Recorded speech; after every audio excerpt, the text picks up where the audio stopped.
All right, welcome to 118. Today we're going to look at the HIYA Toys Alien vs. Predator Xenomorph Warrior. So this is specifically from the movie Alien vs. Predator. So there are some differences. It's pretty interesting between all Alien films that the Xenomorph has some slight variations in design. Not too much, but just enough to make it unique. One thing, and I'll take out the Aliens Alien, another HIYA Toys. You can see, like, with the head, how that looks a little different. Even with, like, the arms. Oh, a hand just came off. Yeah, and speaking of the hands also look a little different. And something else I'll want to note is this has a glossy finish to it, while this new one has more of a satin finish to it. Nearly matte, but more satin because it still reflects the light pretty well. But other than that, a lot of the engineering is the same when it comes to places of articulation, the bendy tail, the head.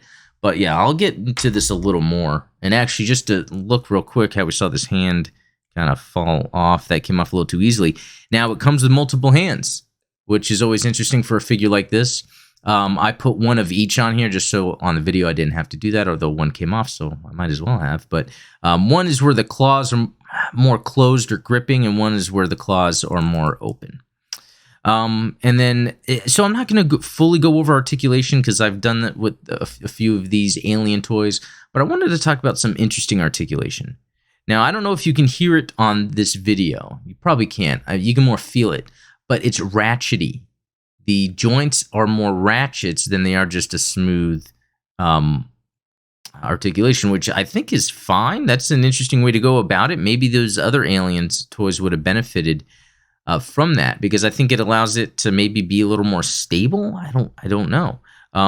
And especially with the feet, with those Alien Xenomorphs, sometimes it seemed like it was working against itself to get that articulation. But this, I'm able to do it easily, and it seems to have certain sections that you can do that articulation.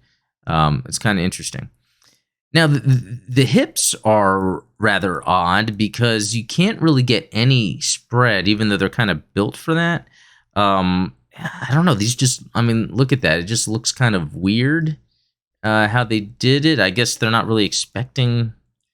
Yeah, I don't know. You can't really get a good outward movement on it. So that's a little disappointing. But, it just, you can still get a good pose, and it's still cool. It's still worth it, $20.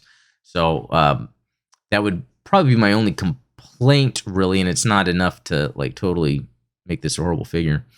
And one thing you can see with the tail here, the design of this compared to the Aliens Warrior looks a little different. And with the head, again, kind of a little disappointing of articulation. I would have loved some articulation with these Alien figures to be up above the neck and down at the base, but it's really just down at the base, and it's a ball joint that's kind of blocked by multitude of things.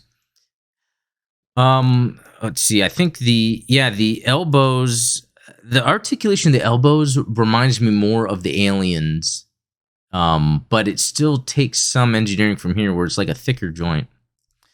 And then something else that's disappointing with this one, and I think it's a defect, is the jaw. If you kind of look at the figure, it looks like there's something off with his jaw. And when I've inspected it closely, if you look at that side, I think it's fine. But if we look at that side, I don't know if we can get a good shot of that, but it's kind of doing this side-to-side thing. Maybe I kind of fixed it by doing that. I almost have to have it at a certain, I don't know. I don't know. I just don't think this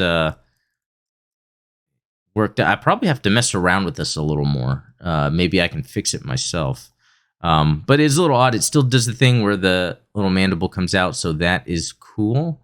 And that kind of moves around there, and then you can get it back in.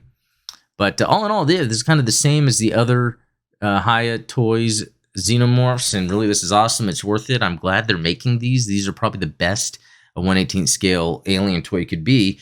I think they can improve maybe some of the head articulation a little bit and maybe around the neck, but other than that, yeah, this thing's awesome. So yeah, thanks for watching.